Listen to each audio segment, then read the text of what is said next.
Each episode of Education with an Edge is meant to create, cultivate, and inspire honest discussion about issues affecting youth. Hosted by author, artist, educator, advocate, and speaker, Kellie Lane. Hello and welcome. My name is Kellie Lane, and I am your hostess with the mostess of Education with an Edge. And I'm so excited today to be here with Kellie Konz Wazorek.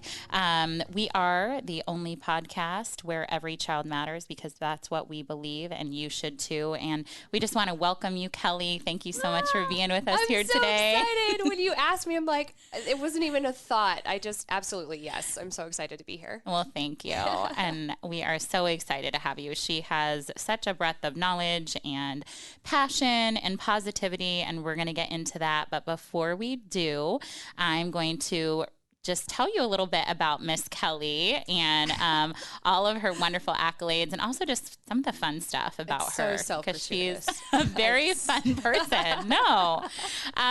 So Miss Kellie is a native Nebraskan, and she graduated from the University of Nebraska-Lincoln, obtaining a Bachelor's of Journalism degree with an emphasis in broadcast, English, and communications. She moved to Omaha immediately after college and worked in television news for several years before deciding to pursue a career in and so that she could be in charge of her own success. And she entered the world of real estate. Yay! Be your own boss. Boss babe. She has been licensed in the state of Nebraska and a member of both the Omaha and Lincoln Realtor Board since 2011. She absolutely loves this business because it connects her with people. Seeing their smiles, hearing their joy in selling their home or buying something new are just moments that never leave you. She started her own team at Nebraska Realty in 2019. The Keystone Group was a brainchild she had been working on for a while, and it finally came to fruition with her partner, Jeff Perdue, a good friend that she has known since their Greek life together in college. Lord, the stories. Those are the best, though, the best partnerships. They are proud to be one of Nebraska Realty's top small teams and have even bigger goals ahead. Her life outside of work revolves around her husband, John, and her two stepsons. Fingers crossed for a baby Wazorek sometime soon. Yay. We'll know in like 2 months. So exciting. They have 3 4-footed members of their family as well. Maddie, black shirt, their black mastiff, Mocha Frost, their Bordeaux mastiff, and Brutus Beringer. Am I saying it right? Beringer. Yeah. Awesome. Their English setter puppy. All oh my Husker goodness. names. I was going to say all Husker names. I totally like I'm hearing a theme here. Yes. We will get into her passion and obsession about the Huskers in a minute. Outside of the trap team in a high school, hockey most of the time is spent at Husker games. Their family absolutely bleeds scarlet and cream, and so much so that she has her own off-the-cuff media talk show. Big Red Gets Real every Friday with a friend of hers. See, you're going to be getting your own podcast, girl. Yeah, that's the goal. That's the goal. Otherwise, you will find Miss Kellie on the boat, out on the town with friends, relaxing with family, or in the gym. Health and wellness is something that she is very passionate about, not just for herself, but for anyone needing a change. We only have one life, and our health is our greatest gift. It has challenged her and her life, and she is determined to pay it forward. She absolutely loves her home in the good life. There is no place like Nebraska. So seriously, like the Husker drip in that is so strong. It is. I love it though. It's that state pride. It's that Nebraska pride. I blame my father. It's his fault. He created this. I think it's awesome. So this has to be like your absolute favorite season right now. This fall, yeah. We're beginning. Absolutely. Like just my clients know me well enough to know, like, don't call Kellie on a Saturday, because it is the one day that is for me. It's the thing that I do, and so it's just this is like, don't try to buy a house, because I've done it. I've done it early in the morning. Yep, I've done it early in the morning, but it's funny when people are like, "Are you going to the game this week?" I'm like, "Have you met me ever?" Like, yes, I will be there and early. Well, Kellie, I mean, obviously, we love learning so much about you, and there's like I said, so much passion and just a zest for life, even in reading, a little bit about you. But since this podcast is dedicated to inspiring young people, can you tell us a little bit about your childhood, how you grew up and all that good stuff? I mean, I think my parents, especially my mom, and my mom's an educator. So I have just such admiration for teachers because they're so underpaid.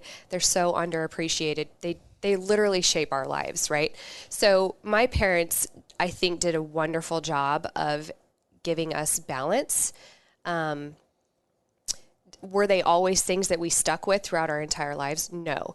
But we did sports. We did taekwondo. We did piano. We did band. We did dance. We tried all of these things that was a balance of all that life has to offer, because I think it gives you more of a well-rounded view, right?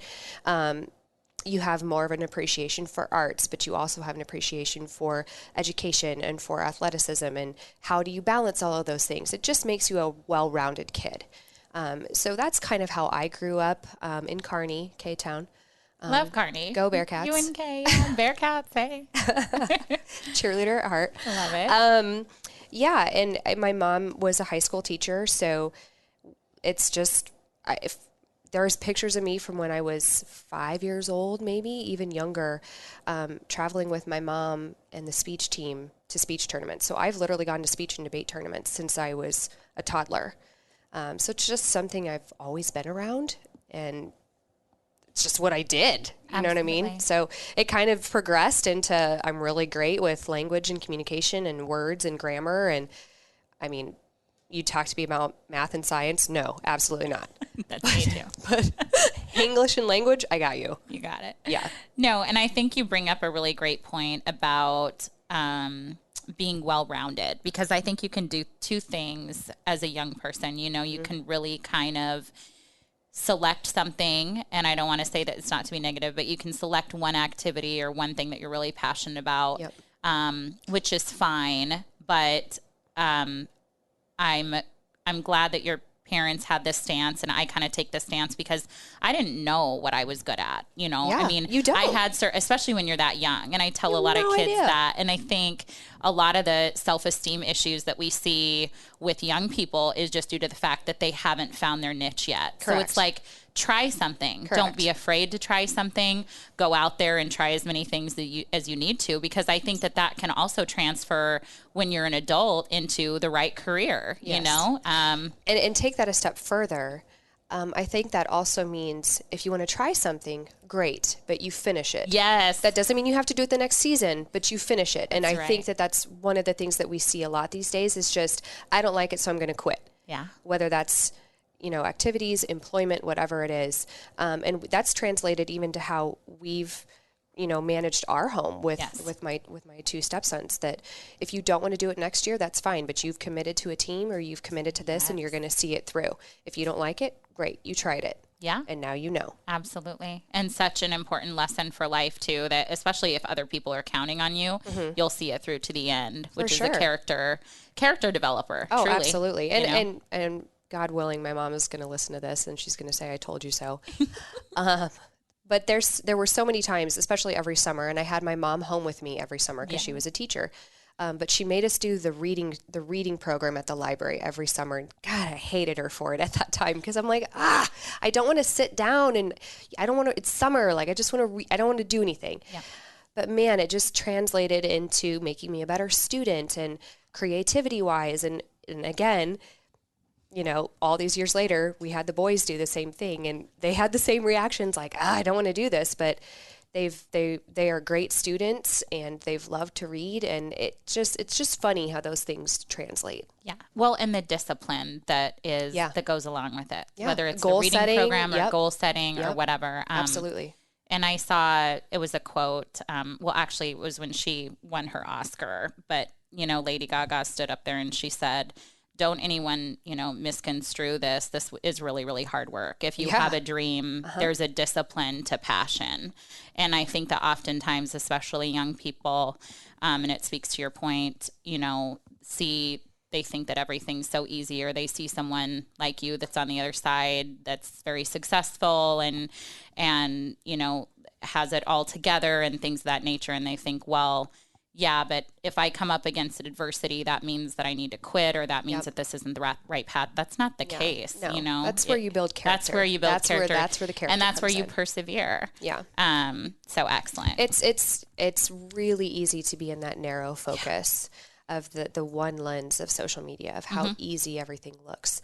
And I think of that meme all the time of, it's just, you see the tip of the iceberg, but you don't see everything that was underneath it underwater. Yes. Right? And that's the same exact thing. You don't see all of the effort and the years of work and the highs and the lows and the trials and the tribulations and the joys and the sorrows and everything that went into it, that just, man, I'm still standing. I'm still here. Yes. Which is something to celebrate. Yeah. And we're going to get into that because Kellie has a phenomenal story. So we're going to get into like overcoming obstacles and all of that. But one of the, you know, super important things that we try to push on this show, that I try to push on this show, is that mentorship is so very important. And obviously, I always like to ask guests, like, who was a mentor in your life growing up? Because we've all had people that have like helped us along the way. None of us can sit here and say, I am a product of this, because I absolutely did this 100% on my own. Yeah. Even if you didn't have a supportive family, even if you didn't, there was a teacher, there was a coach, there was somebody on the street that gave you, you know, a piece of advice that helped you get through it, really, you know. I mean, none of us can sit here and say that we just miraculously got here on our own accord. So who was a mentor that you had as a child, and how did they impact your life? So I'm going to answer this in two part, if that's okay. Yeah. I as a child, again, you have a very narrow lens because you don't know the world. You don't know what you don't know, right? I can confidently say, as I look back through each different stage, like I can think back to elementary school, and I remember at least two specific teachers that, man, I just love so much. And then I look at middle school, again, I can look at least two teachers that, man, I love so much. And then when I got to high school, same thing. And just so you guys know, my high school experience was a little bit different because my mom was a teacher at the high school. Right. She was also my English teacher. Yeah. She was also my speech coach and my mom. Like it was, high school was already awkward in general. So this was it. I mean, being a teacher's kid was, whew. Yeah. So, but at that time, again, I can look in high school. And I don't think in high school I would have said my mom was one of them. Mm-hmm. I had other teachers in at Kearney High that I really, really loved. Yeah. And even today, I still talk with some of them because we're friends on social media, and it's so weird. And they're like, Kellie, you can call me Kyle. I'm like, no, you're Mr. Hayner. Right. You can call me Trent. No, you're Mr. Steele. Right. You know, those types of things. It's just weird for me. Like, no, I'm not calling you by your first name. That's, But now as an adult, this is the second part to that question. I can confidently look back at my life and say the common thread through all of that was my mom. I love that. Hear that, Mom? Yeah, right. And I don't think she ever realized probably, waterworks. I don't think the person she realized I most wanted to be was her. Yeah. Yeah. But that's stuff that you realize later. As a grown up. Yeah. Yeah. As a grown up. And I think too, you hit on so many things there that were very impactful, but one of them is that there's no denying it. There's statistical research behind it. I mean, states are getting together and trying to plan how we're going to fix it, but there's a huge teacher shortage right now. Oh, yeah. And you're a very successful person. You have a lot of influence in your community. You're doing great things for other people. And so to hear someone like you say, that the most impactful people in your life that helped you were teachers and your mom, who is a teacher. I mean, yeah. I truly do hope that a young person that's contemplating going into education, or better yet, a young person that's in an education program and is thinking about dropping out because all of the negatives are so, blown out of proportion, for sure. That it is the most important job that there is, and the impact literally that you can have for generations upon generations. And if my husband was sitting here, I will mention one other person because I had a ton of extracurricular activities as well. So I would also mention Miss Chrissa Camrath. I wanted to be her so bad. She Not was the even cool funny. She was so much older than me. I remember our dance recital. It was like 1992. And Love it. however old I was, I would have been 9, 10. Yeah. And she was a senior in high school. And oh my gosh, I just wanted to be her so bad. And so now even today we're friends, but cool. anyway. But if my husband was sitting here in terms of education, he had kind of a storied home life. It was a little bit of a struggle. He was an honor student, had above a 4.0, but he didn't have anybody pushing him behind him. So he literally didn't apply to college, did not. Yeah. And all of a sudden one day, Milford, or SEC out of Milford, their architectural program, they showed up at Bryan High School to meet with John. And he's like, what are you doing here? His teacher put his name in, his architecture and design teacher put his name in for college, and he ended up getting a full ride to Milford. And that changed the entire course of my husband's life that he never would have done if not for that teacher. Absolutely. He never would have applied to college. He never would have gone. He wouldn't have gotten a full ride, but his teacher saw his potential and knew that he wasn't applying and reached out on his behalf. And it changed his entire life and how he now provides for our family. Talking about, and you think about those. I just got chills. Me too. That gave me goosebumps. Like, no, completely, because it's impactful for generations to come. And then your stepsons and your children will as we're going through that right now. As you're going through, we're applying for colleges and we're trying to relate to them the experiences that we've had and how we want them to be better and be different because of what we've gone through, but because of those teachers. Yeah. And maybe I have a greater appreciation for them because my mom is a teacher, but again, that common thread was my mom as an adult. Yeah. But yeah. That's beautiful. No, that's beautiful.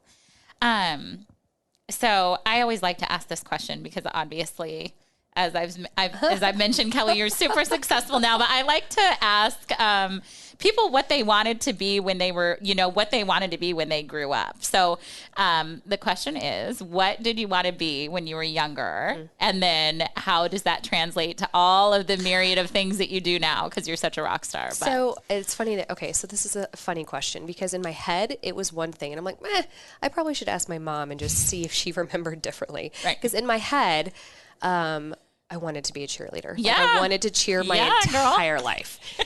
And it's a great job. It is a great job.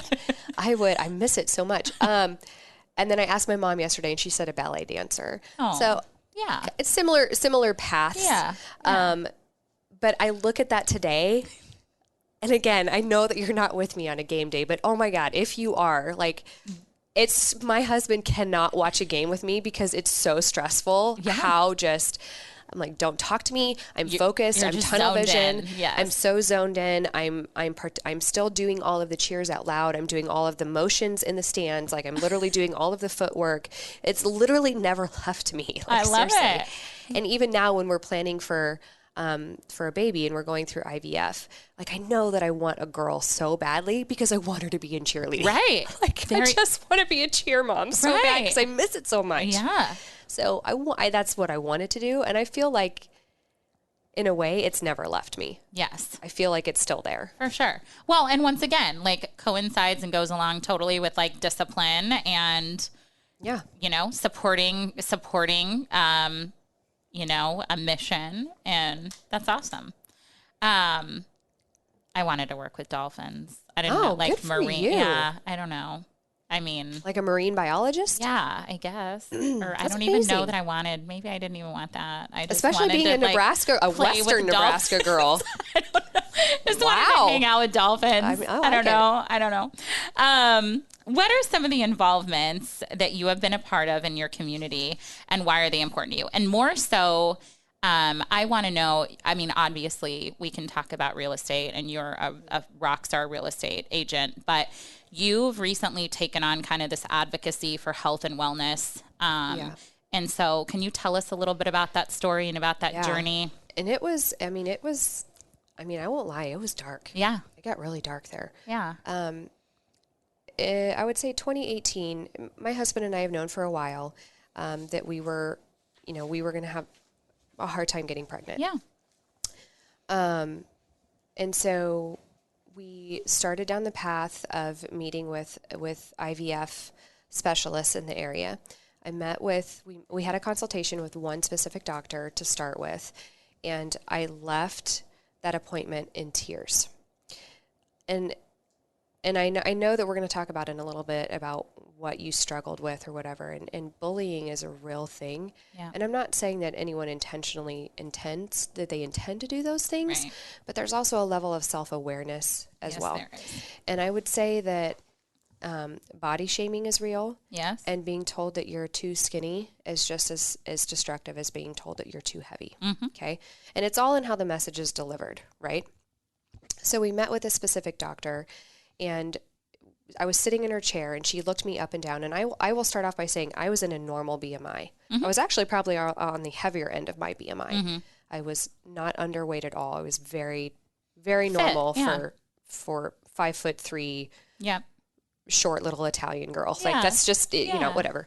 And she looked me up and down and told me that I was too skinny, that I had to stop working out. Blubber was better. That's what she told me. Wow. And in my mind, even though I knew, wait a minute, we're dealing with male factor infertility from a vasectomy. Right. This doesn't have anything to do with me. But in my head, all I heard was, this is my fault. This is your fault. This is 100% my fault. Mm-hmm. So I left that appointment in tears. And I would say at that time, I wasn't lifting or doing anything like that. I was just going to bar every day for an hour. Mm-hmm. I was going to bar 4 or 5 days a week. Like, that is not strenuous at all. Right. It's just movement, really. But that's all I heard. Yeah. And so that's all I did for the next year was I stopped working out. I ate everything in sight. And by a year later, I didn't recognize myself at all.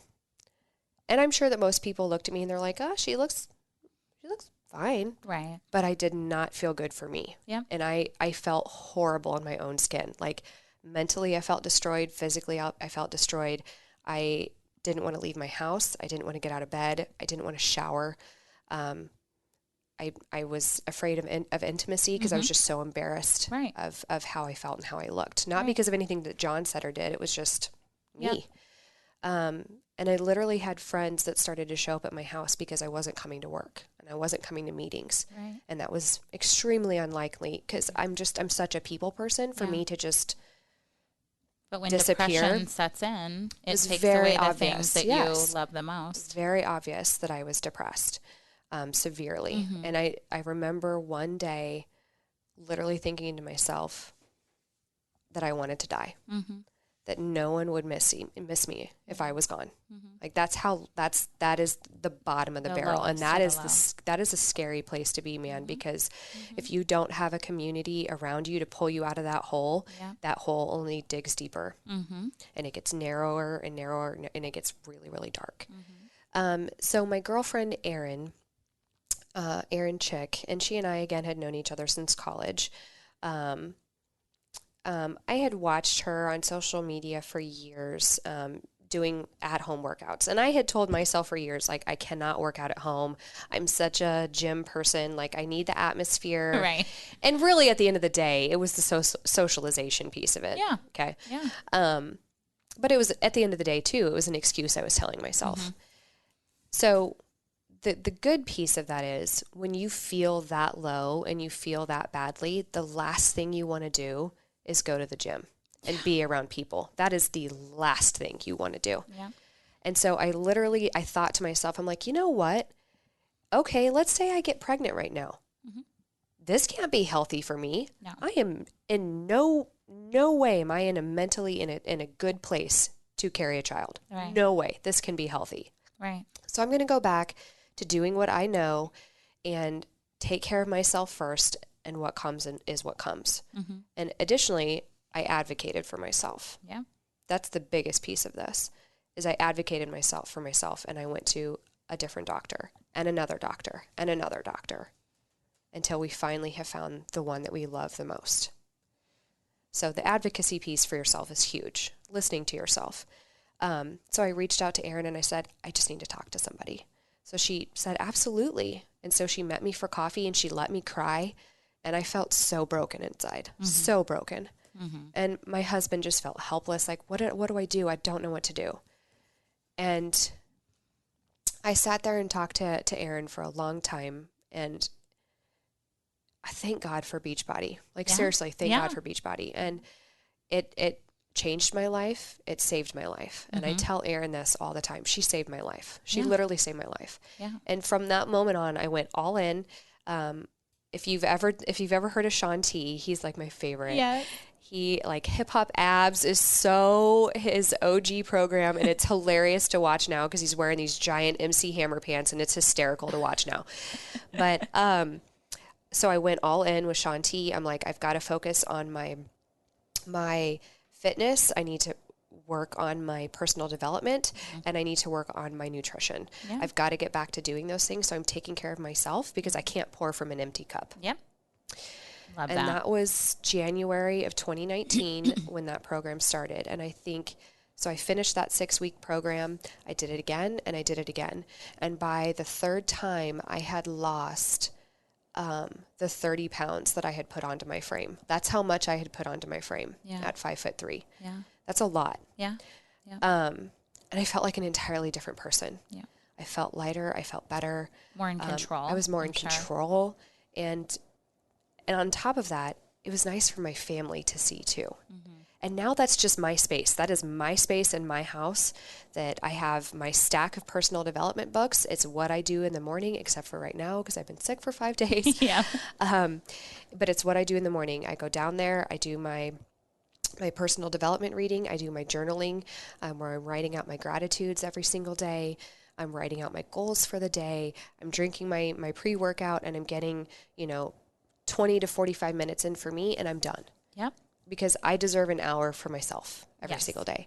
And so just from that standpoint, that is what I am determined to pay forward. And it's been such a wonderful gift to get. Even this last weekend, I talked to a woman who literally was at that same point that I was. And it's so gratifying to be able to look at her and say, not like placate her and say, I know how you feel. No. But I can literally look at her and say, I know how you feel. Yeah.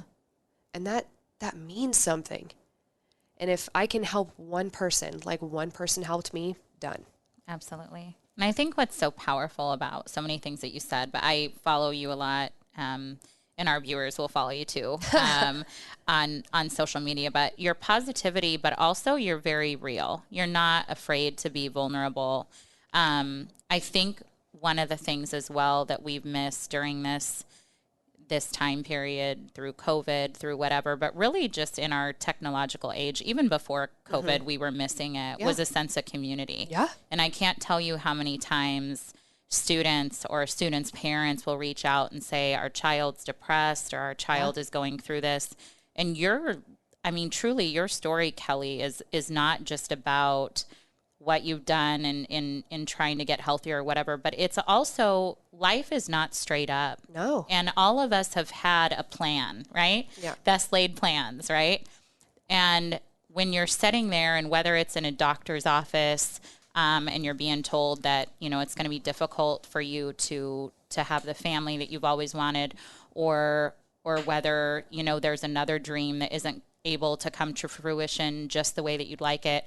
We all need people to come around us and surround us and say, it's okay. We can support you. But I also love that you took matters into your own hands and that you pivoted. I mean, that's what you really did. You pivoted. You put your focus. Ross in my head from friends. Pivot. Yeah, pivot. Yeah. I mean, you did though, because if you would allowed yourself to stay in the negative and to stay in the dark place, the world would be missing out on the light that you have to share, and you're helping so many people.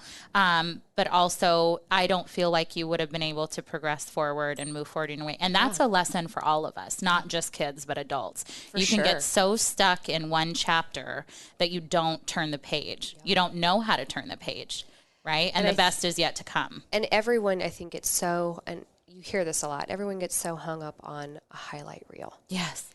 And that is the biggest piece.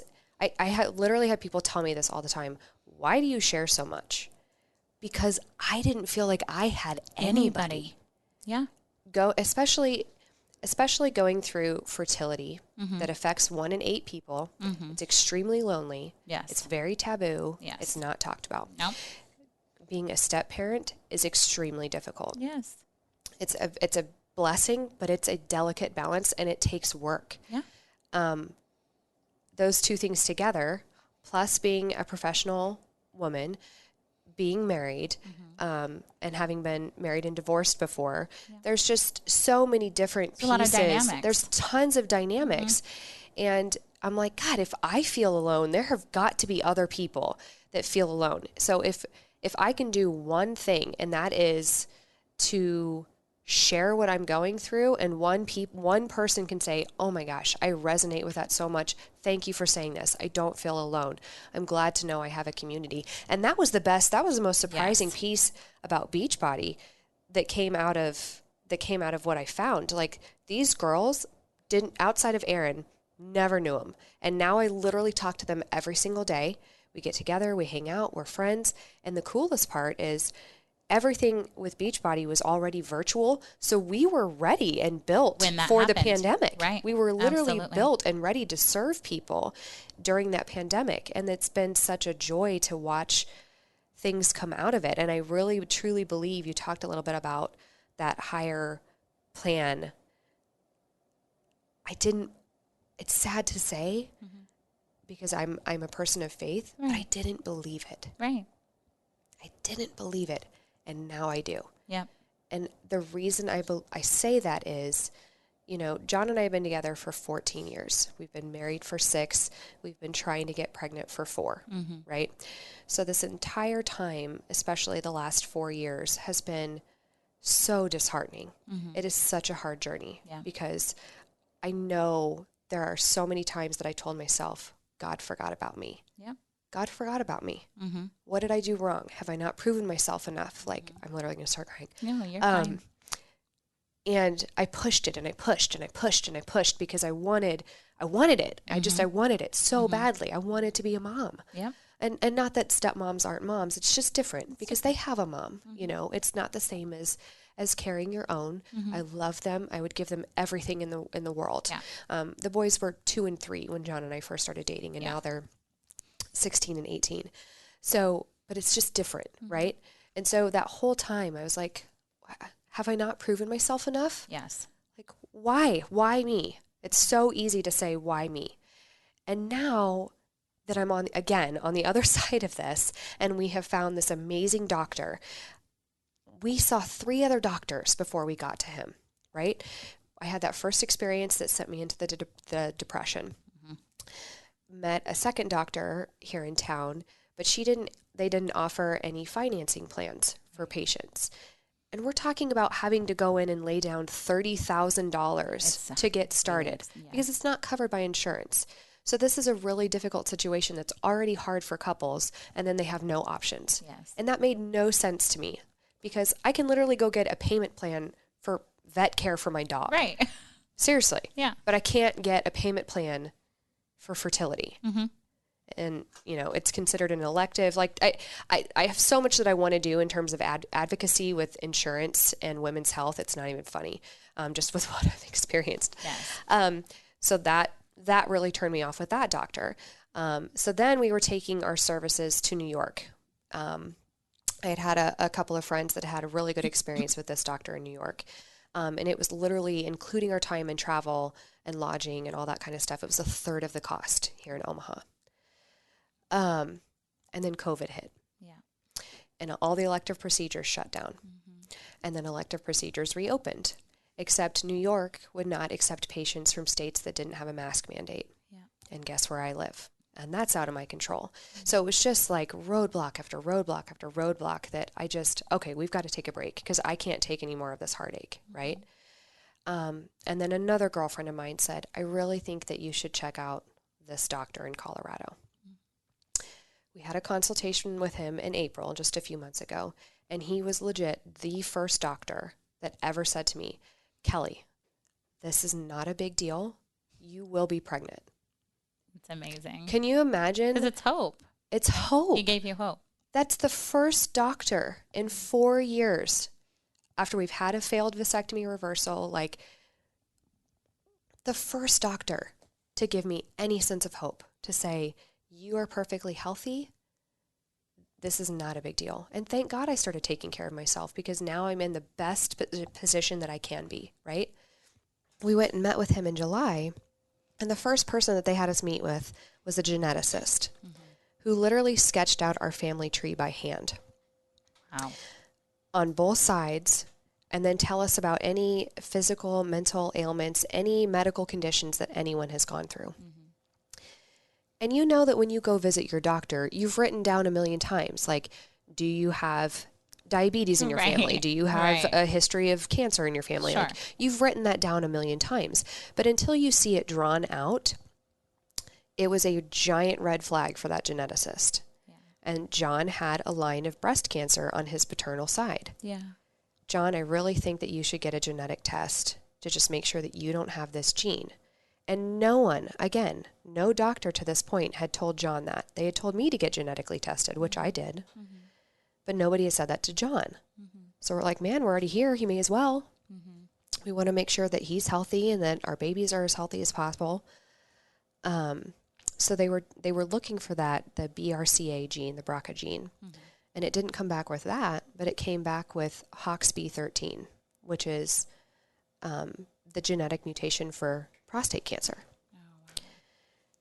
And no one it's clearly a genetic mutation that his entire family had, but no one had really suffered from it for anyone to know that they had it. Right.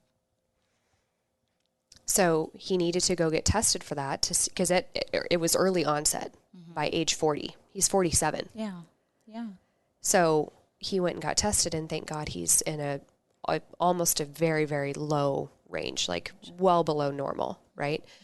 But again, had it not been this time and we picked this doctor specifically for me, that it was in Colorado, and I felt comfortable because my mom is there and my sister's there and my brother's there. So I have this entire support system, and we'll have cars to use and places to stay, and it makes it more affordable for us. So that was the entire purpose behind this, outside of we really loved this doctor.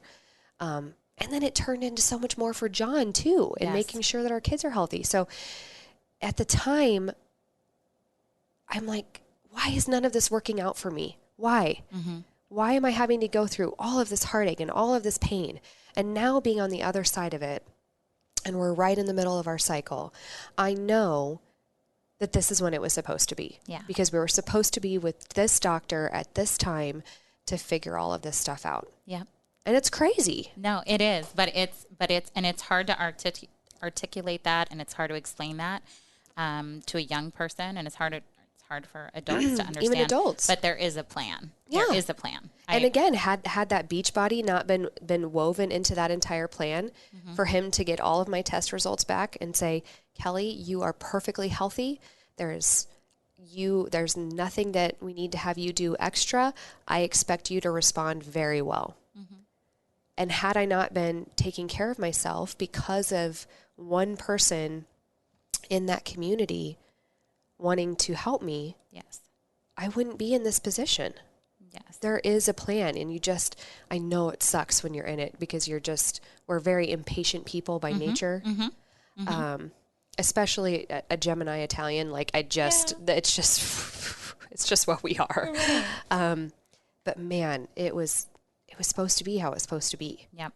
Everything happens for a reason. And everybody takes that sentiment for granted, because everybody just says it so cavalierly. But it's true. It's true. And until you have a moment like this for you to experience that it's true, it's hard to believe without seeing. Yes.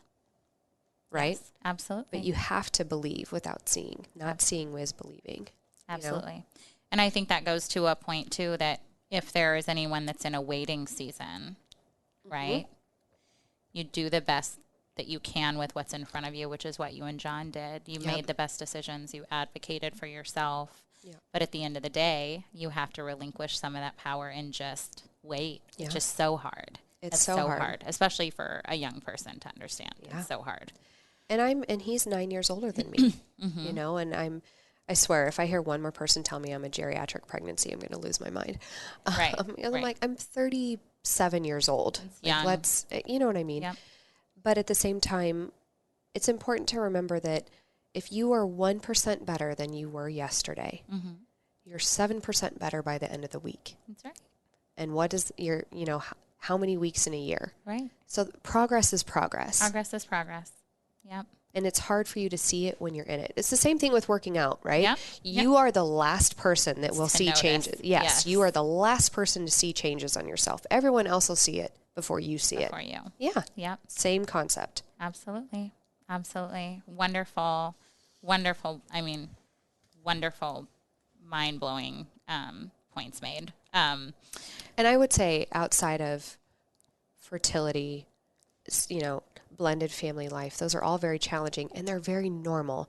But on top of that is mental health. Yes. And mental health is such a dirty word. Yeah. And I cannot stand it because everyone goes through it. Everyone goes through it. And it's nothing to be ashamed of. No.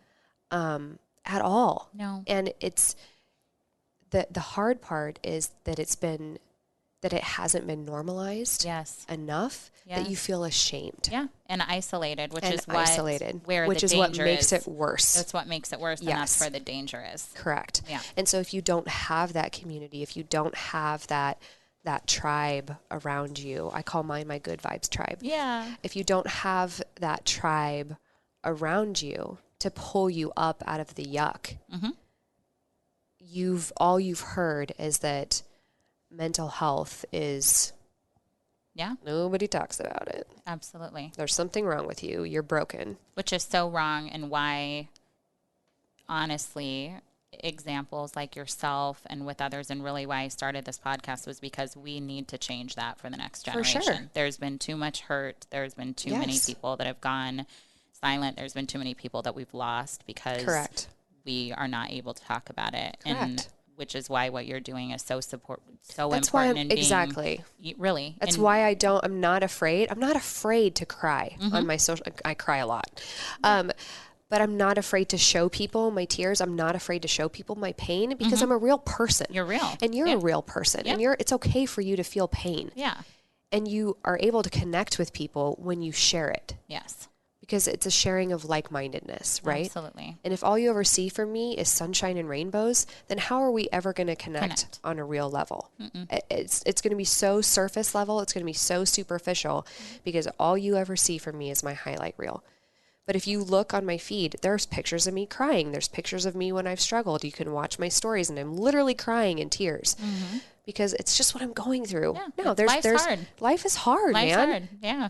Adulting is no joke. Yeah. And it's tough. Yeah. Now, are there happy pictures and good moments and things that I share and I love to dance and I work that into my workout videos? Absolutely.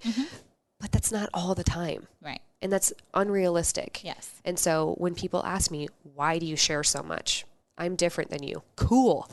Yeah. We were not made to be the same, but I'm trying to help someone else because I have experienced that change for myself and someone pulling me out of that yuck. Yes. I love that. Well said. And with that, what piece of advice would you offer a young person today that's living in today's society?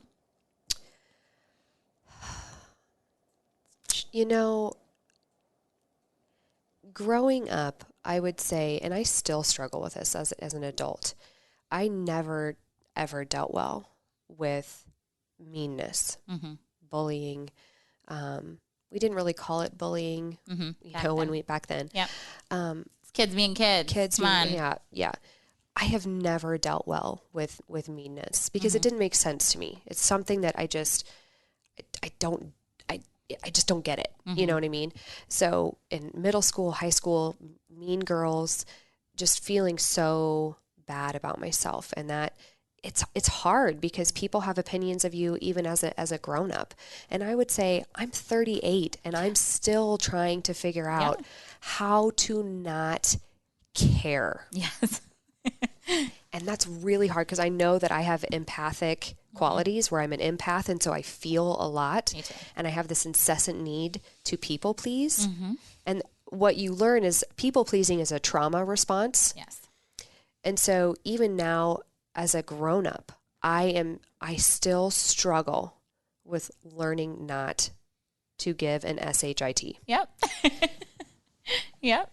because it just is so destructive to me. Yeah. So if there's anything that I could pass on, if there's a way for you, and I'm not telling you to be cavalier and to just dismiss people and not care what you say or do and act and how that affects people, because it's real. You know, your words and your actions can hurt people.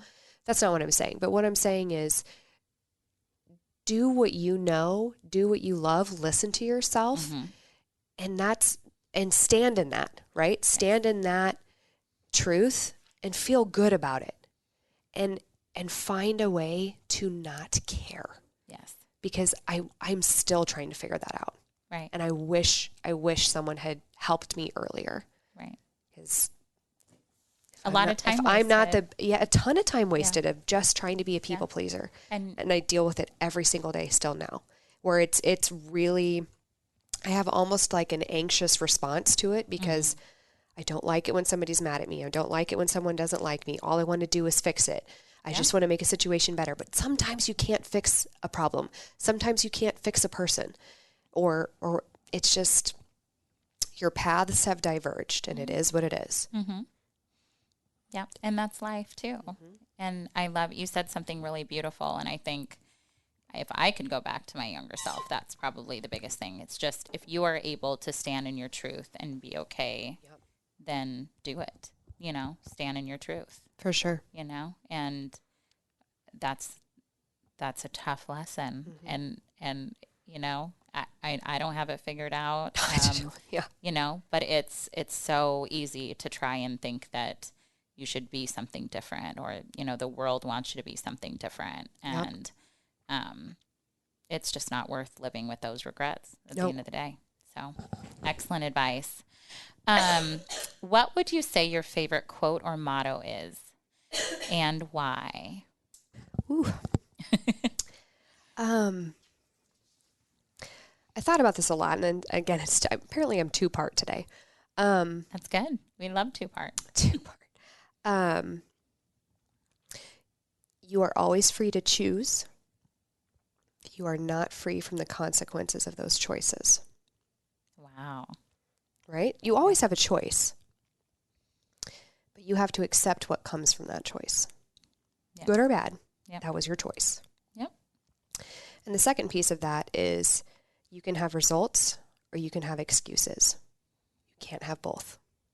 Wow. And that all kind of goes along with choosing, right? You can have results or you can have excuses. That's so powerful. They don't go together. They don't go together. Yeah. That's so powerful. Well, Kellie, I am just so very honored and grateful that you were able to be on Education with an Edge today.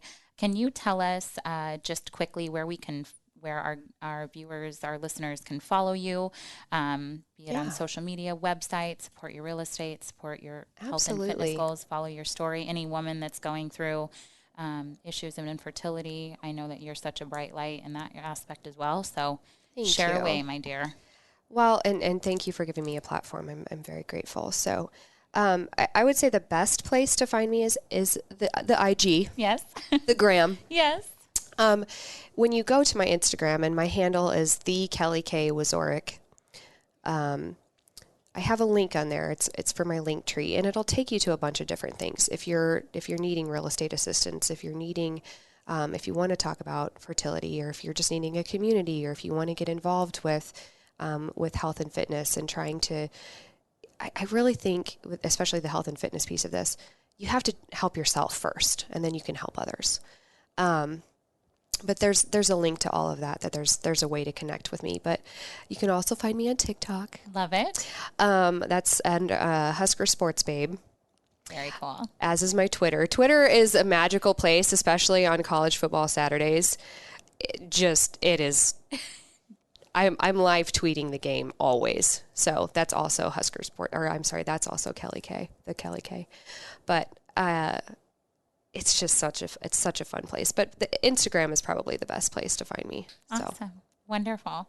You get a well-rounded mix of real estate, fertility, football, funniness. That's what we want. Yeah. Humor. So, humor, yeah. funniness. No, I love silliness. it. How about that? Silliness. Yeah. And reality, actually. So, which is what we need. Yeah. So thank you once again. So much great advice that we can take away from today's show, and we thank you once again for being with us. This is Kellie Lane, your hostess of Education with an Edge. Please remember, if you are out there and you're going through a rough time, we need your light, we need your talents, we need you. Amen. And thank you. Have a great day. Go Big Red. Yeah.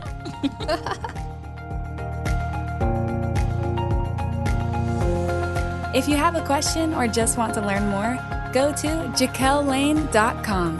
Thanks for listening to Education with an Edge, a Huda Media production.